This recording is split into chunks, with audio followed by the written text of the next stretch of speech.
الحمد للہ وکفا وسلام علی عبادہ الذین اصطفى اما بعد اعوذ باللہ من الشیطان الرجیم بسم اللہ الرحمن الرحیم یا ایہا الذین آمنوا اذکروا اللہ ذکرا کثیرا وسبحوہ بکرۃ واصیلا سبحان ربک رب العزۃ عما یصفون وسلام علی المرسلین والحمد للہ رب العالمین اللہم صل علی سیدنا محمد وعلی آل سیدنا محمد وبارک وسلم۔ قرآن مجید میں ذکر کا لفظ کئی معنوں میں استعمال ہوا ہے۔ ایک تو قرآن مجید کے لیے بھی استعمال ہوا ہے، اِنَّا نَحْنُ نَزَّلْنَا الذِّكْرَ وَإِنَّا لَهُ لَحَافِظُونَ۔ یہاں ذکر سے مراد قرآن مجید نصیحت نامہ ہے، اور ایک ذکر سے مراد یاد ہوتی ہے۔ جیسے ہم اردو میں کہتے ہیں کہ فلاں کا ذکر ہوا، کسی کا تذکرہ ہونا تو تذکرہ سے ذکر کا لفظ ہوتا ہے۔ تو آج جو عنوان ہے وہ ہے اس معنی میں کہ ہم اللہ کا ذکر کریں، اللہ کو یاد کریں۔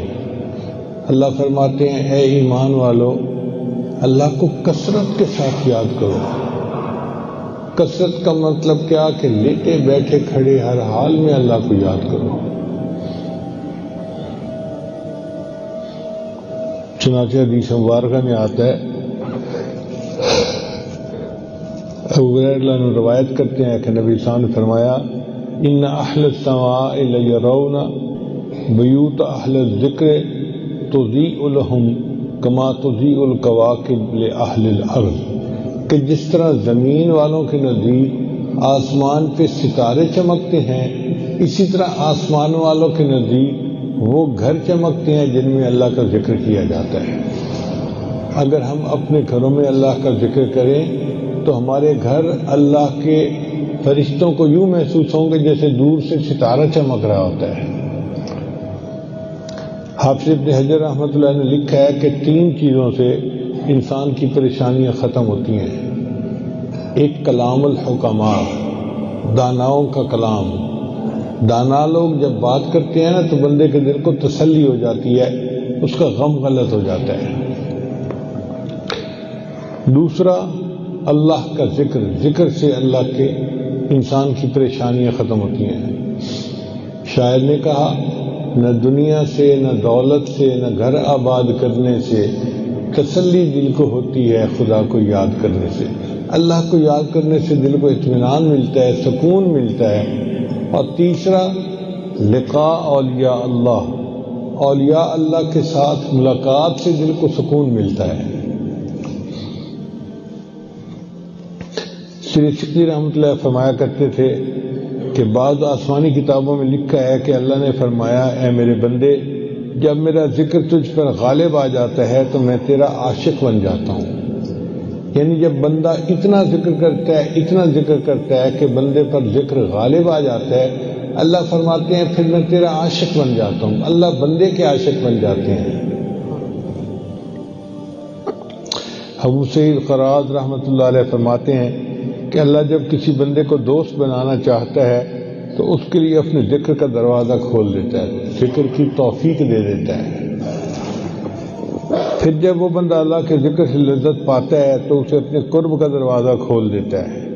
پہلے ذکر کی توفیق ملتی ہے، پھر جب وہ بندہ ذکر کرنا شروع کر دیتا ہے تو اللہ اپنا قرب کا دروازہ کھول دیتے ہیں۔ جب اس کو اللہ کا قرب نصیب ہوتا ہے تو اسے توحید کی کرسی پر بٹھا دیتا ہے، اللہ کا جلال اور عظمت اس کے سامنے کھل جاتے ہیں تو وہ اپنے آپ کو بھول جاتا ہے۔ وہ اللہ کا ذکر اتنا کرتا ہے کہ کرتے کرتے اپنے آپ کو ہی بھول جاتا ہے۔ اس کو مقام فنا کہتے ہیں۔ چنانچہ ایسا بندہ نفسانی دعووں سے بے نیاز ہو جاتا ہے۔ چنانچہ ایک حدیث مبارکہ میں آتا ہے کہ حضرت موسیٰ علیہ السلام نے اللہ تعالیٰ سے سوال کیا یا اللہ مجھے کیسے پتہ چلے کہ کون تیرا دوست ہے اور کون تیرا دشمن ہے؟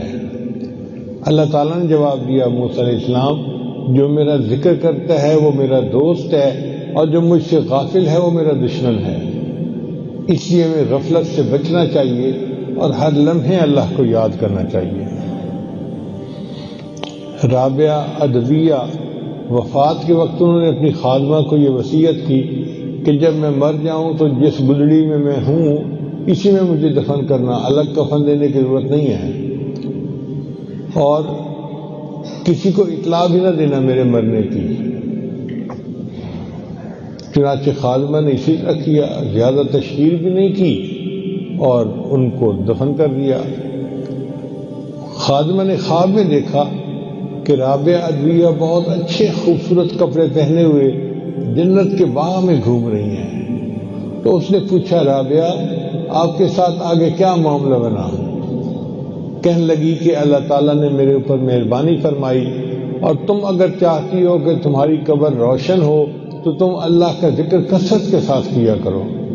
تو جو بندہ اللہ کا ذکر کثرت کے ساتھ کرتا ہے اس کو پہلا انعام یہ ملتا ہے کہ دنیا کی پریشانیاں تو اللہ ختم کرتے ہی ہیں، اللہ تعالیٰ اس کی قبر کو بھی منور کر دیتے ہیں، قبر کو بھی روشن کر دیتے ہیں۔ یہ اللہ کا ذکر اتنا کریں کہ ذکر انسان کے اوپر غالب آ جائے، انسان اپنے آپ کو بھول جائے۔ چنانچہ باہری بستامی رحمۃ اللہ کا ایک مرید تھا، خدمت کرتا تھا، حضرت روز اس سے نام پوچھتے تھے، تیرا نام کیا ہے؟ حضرت میرا نام فلاں ہے۔ پھر دوسرے دن پوچھتے، تیرا نام کیا ہے؟ میرا نام فلاں ہے۔ ایک دن وہ کہنے لگا کہ حضرت میں 20 سال سے آپ کی خدمت کر رہا ہوں اور آپ کو ابھی تک میرا نام یاد نہیں ہوا۔ تو باہری بستامی رحمۃ نے فرمایا، ایک نام میرے دل پر ایسا غالب آ گیا ہے، اب کوئی اور نام میرے دل میں آتا ہی نہیں ہے۔ اور یہی چیز حضرت حاجی امداد مکی رحمۃ اللہ کے بارے میں ہے۔ وہ اپنے داماد سے جب بھی ملتے تو پوچھتے، ارے میاں آپ کا نام کیا ہے؟ حضرت میں آپ کا داماد ہوں اور میرا نام فلاں ہے۔ اچھا۔ پھر دوبارہ سامنے سے گزرتا، ارے میاں تم کون ہو؟ حضرت میں آپ کا داماد ہوں اور میرا فلاں نام ہے۔ اچھا۔ اس نے بھی ایک دن کہا کہ اتنا عرصہ ہو گیا آپ کو ابھی تک میرا نام یاد نہیں ہوا۔ تو حضرت نے جواب دیا، بھائی میں کیا کروں، ایک نام میرے دل پر ایسا غالب آ گیا ہے، اب کوئی دوسرا نام میرے دل میں آتا ہی نہیں ہے۔ اللہ کا نام بڑی برکت والا ہے، تبارک اسم ربک، اللہ فرماتے ہیں برکت والا نام ہے تیرے رب کا۔ اس نام کی برکت کا اندازہ لگائیے کہ ایک لڑکی جو غیر محرم ہے، اس کی طرف دیکھنا حرام، اس سے بات کرنا حرام، اس کے بارے میں سوچنا حرام، وہ غیر محرم لڑکی اگر نکاح کے بندھن میں بن جاتی ہے تو وہ بیوی بن جاتی ہے، سب اپنوں سے بڑی اپنی بن گئی اور رازدار زندگی کی ساتھی بن گئی۔ اس کو کس چیز نے ساتھی بنایا؟ اللہ کے نام نے اس کو ساتھی بنایا۔ ہم جو نکاح پڑھتے ہیں تو اللہ کے نام پہ رشتہ ہوتا ہے۔ اللہ تعالیٰ قرآن میں فرماتے ہیں کہ تساءلون بہ والارحام، تم ان کے ذریعے سے اپنے رشتے جو ہے نا وہ آپس میں جوڑتے ہو۔ تو اللہ کا نام لیا گیا، ایسا رشتہ جڑا کہ وہ غیر محرم لڑکی محرم بن گئی، زندگی کی ساتھی کہلانے لگی۔ اللہ کے نام کی برکت دیکھیے۔ فقہاء نے لکھا ہے کہ نبی اسلام نے فرمایا کہ جب کوئی کتا کسی برتن کو سونگھ لے تو اس کو 7 مرتبہ پانی سے دھوئیں اور 8ویں مرتبہ اس کو ریت کے ساتھ اچھی طرح صاف کریں۔ یعنی اتنا ناپاک ہوتا ہے کہ 8 مرتبہ برتن دھونے کے بعد پاک ہوتا ہے۔ اس شکاری کتے کو اگر آپ چھوڑ دیں اللہ کا نام لے کر شکار کے اوپر، اور وہ خرگوش کو پکڑ کے لائے اور خرگوش اس کے منہ میں مر بھی جائے، تو حدیث پاک میں آتا ہے کہ اس گوشت کا کھانا بندے کے لیے جائز ہوتا ہے۔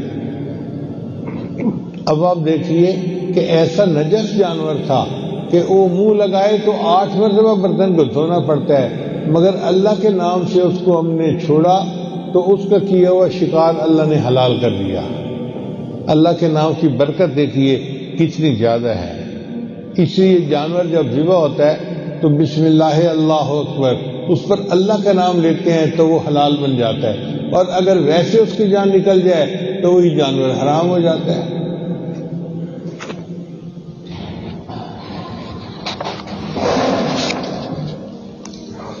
اس لیے یحییٰ بن معاذ راضی رحمۃ اللہ فرماتے تھے، اے اللہ دن اچھا نہیں لگتا مگر تیری یاد کے ساتھ، اور رات اچھی نہیں لگتی مگر تجھ سے راز و نیاز کے ساتھ، دنیا اچھی نہیں لگتی مگر تیری اطاعت کے ساتھ، اور جنت اچھی نہیں لگتی مگر تیرے دیدار کے ساتھ۔ تو جن کو اللہ سے محبت ہوتی ہے پھر وہ اللہ کا دیدار چاہتے ہیں اور اللہ کی یاد میں زندگی گزارتے ہیں۔ جنید بغدادی رحمۃ اللہ فرماتے ہیں، میں نے ایک مرتبہ خواب میں شیطان کو دیکھا کہ انسانوں کے مجمع میں ننگا پھر رہا تھا، تو میں نے اس سے کہا کہ وہ بدبخت، تجھے شرم نہیں آتی، تو انسانوں کے مجمع میں ننگا پھرتا ہے؟ تو شیطان نے مجھے کہا کہ یہ انسان کا، یہ تو سارے جانور ہیں۔ میں نے کہا جانور کیا؟ کہنے لگے ہاں انسان تو وہ ہیں جو شنیجیہ کی مسجد میں بیٹھے ہوئے ہیں۔ کہتے ہیں میری آنکھ کھل گئی تو میں نے جا کے دیکھا تو شنیجیہ کی مسجد میں کچھ لوگ تھے جو سر جھکائے ہوئے بیٹھے مراقبہ کر رہے تھے۔ جو ذکر کر رہے تھے اس کو شیطان نے مرد کہا، اور جو ذکر سے غافل تھے وہ کہتا ہے یہ تو انسان بھی نہیں تو غافل ہیں، میں ان کے ساتھ کھیلتا ہوں جیسا بچے کھلونے کے ساتھ کھیلتے ہیں۔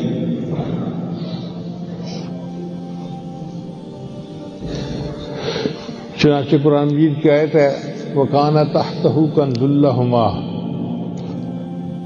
تو کنز سے مراد سونے کی ایک تختی تھی جس پر 7 سطریں لکھی ہوئی تھی، ان میں سے ایک سطر یہ لکھی ہوئی تھی، مجھے تعجب ہے اس شخص پر جو اللہ تعالیٰ کو پہچانتا ہے پھر بھی کسی اور چیز کا ذکر کرتا ہے۔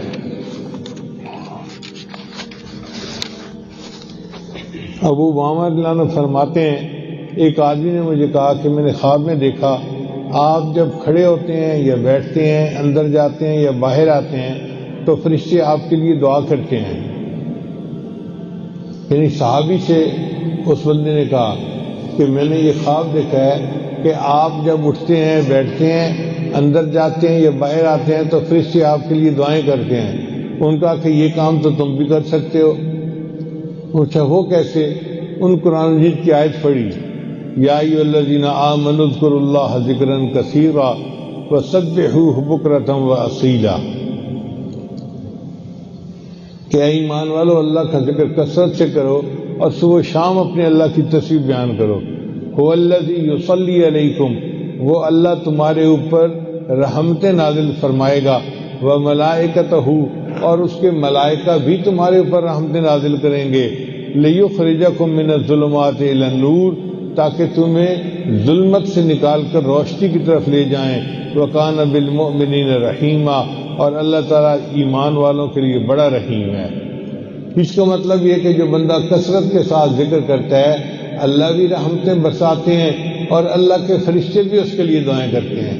اب آپ سوچئے کہ یہ کتنا عجیب معاملہ ہوگا کہ اللہ کے فرشتے اٹھتے بیٹھتے کھڑے ہر وقت ہمارے لیے دعائیں کر رہے ہوں، اور یہ تب بھی ممکن ہے جب ہم اللہ کا ذکر کثرت کے ساتھ کریں گے۔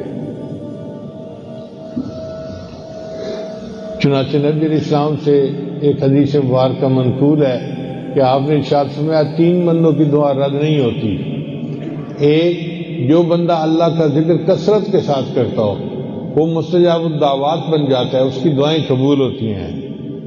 اور دوسرا، ودعوت المظلوم، مظلوم جو دعا کرتے ہیں اللہ اس کی دعا کو رد نہیں کرتے، دعا کو قبول فرما لیتے ہیں۔ وہ امام المقسط، اور جو عادل امام ہوتا ہے یعنی سربراہ ہوتا ہے مگر عادل ہو تو اللہ اس کی دعا کو بھی قبول فرما لیتے ہیں، رد نہیں فرماتے۔ تو 3 بندوں کی دعا کو اللہ رد نہیں فرماتے، ان میں ایک وہ بندہ جو وقت کا بڑا ہو اور عادل ہو، دوسرا وہ بندہ جو مظلوم ہو، اور تیسرا وہ بندہ جو اللہ کا ذکر کثرت کے ساتھ کرتا ہو۔